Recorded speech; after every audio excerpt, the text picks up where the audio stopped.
Iga Swiatek ties Henin, and Sabalenka rises. Welcome to Tiebreak News, the channel where you stay updated on all the milestones and unforgettable moments in the world of tennis. Today, we're talking about an impressive achievement by Iga Swiatek, who has matched Justine Henin with 117 weeks as the world number one. But that's not all. We're also highlighting Aryna Sabalenka's return to the number 2 spot, Alamy Badosa's rise back into the top 30, and the new stars on the circuit who are breaking records. Stay tuned because here, you won't miss any details of what happens on the courts.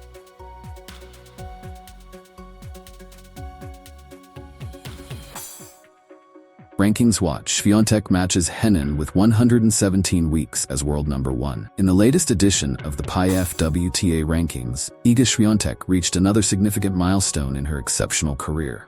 The 5-time Grand Slam champion has now topped the world rankings for 117 weeks in total, matching Justine Henin's record set in the 2000s. Swiatek and Henin now share 8th place in terms of total weeks at number 1 since the computer rankings were introduced in 1975. If Swiatek remains at the top for 4 more weeks, she could tie Ashleigh Barty, who sits in 7th place with 121 weeks. Only 6 players have accumulated more weeks at number 1 than Barty: Monica Seles, 178 weeks, Martina Hingis, 209 weeks, Chris Evert, 260 weeks, Serena Williams, 319 weeks, Martina Navratilova, 332 weeks, and Stephanie Graf, 377 weeks. Henin, a 7-time Grand Slam champion, first reached the number 1 spot at age 21 in October 2003, the same year she won her first 2 major titles at Roland Garros and the US Open.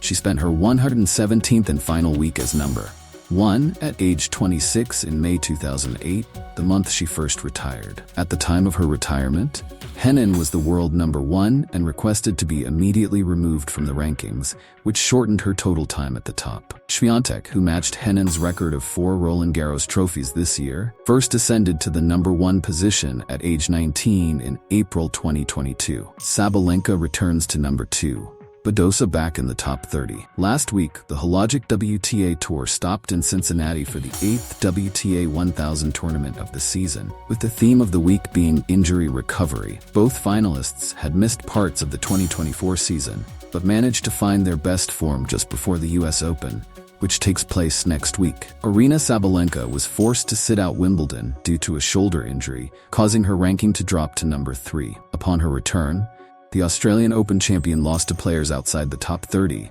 Marie Buskova and Amanda Anisimova in Washington and Toronto, respectively. However, on the fast courts of Cincinnati, Sabalenka returned to her best and won her 15th career title without dropping a set, reclaiming the number 2 spot and securing a top seed position at Flushing Meadows. Jessica Pegula also faced health issues that sidelined her during the clay season, and her performance upon returning was inconsistent. She won her first grass court title in Berlin, but was eliminated in the second round in 's-Hertogenbosch, Eastbourne, Wimbledon, and the Paris Olympic Games. However, back on hard courts, her favorite surface, Pegula strung together 9 consecutive victories following her title in Toronto 2 weeks ago and reached the final in Cincinnati. Pegula remains in 6th place this week. The North American hard courts also provided a boost for Paula Badosa, the former world number 2, who had missed the second half of 2023 due to a back injury, had fallen to the 140th position in May. Her run to the semifinals in Cincinnati last week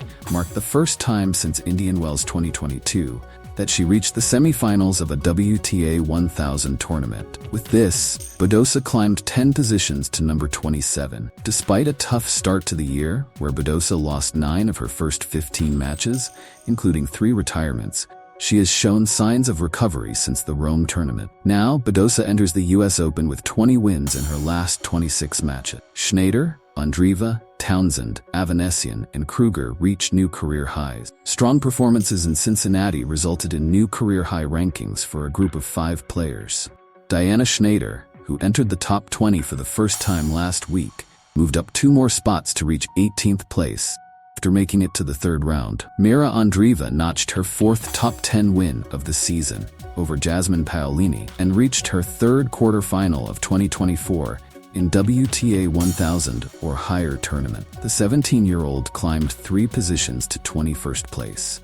Taylor Townsend, who was a quarterfinalist in Toronto 2 weeks ago, qualified and defeated Daria Kasatkina for her 7th career win over a top 20 player. With her run to the 3rd round, the 28-year-old American made her top 50 debut this week, rising 5 positions, 46th place. Elena Avanesian has historically delivered some of her best results as a lucky loser, and the 21-year-old did it again in Cincinnati.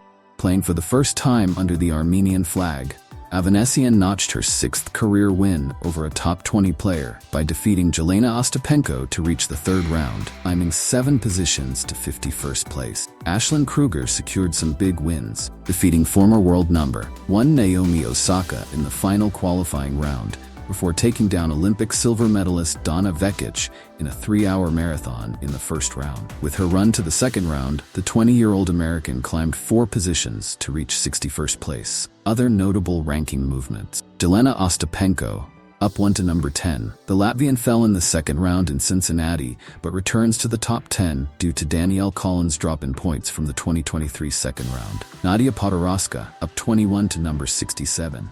The former Roland Garros semifinalist broke an 8-match losing streak last week, winning her 3rd WTA 125 title and 2nd of 2024 in Barranquilla. Nuria Parisas Diaz, up 19 to number 99. The former world number 45 is on a 10-match winning streak after winning ITF D100 titles in Gran Canaria and last week in Cary. The 33-year-old Spaniard returns to the top 100 for the first time since May 2023. Zone Kartal, up 12 to number 163. After reaching the 3rd round as a qualifier at Wimbledon, Kartal won 2 consecutive ITF W35 tournaments in Roehampton without dropping a set. The Brit is at her career-high ranking and has extended her winning streak to 11 with a first-round win in US Open qualifying. Antonia Ruzic, up 14 to number 171. The 21-year-old Croatian reached her first WTA 125 semifinal in Barranquilla last week, but was forced to retire due to an abdominal injury. Nonetheless, Ruzic hits a new personal best this week. This was another edition of Tiebreak News,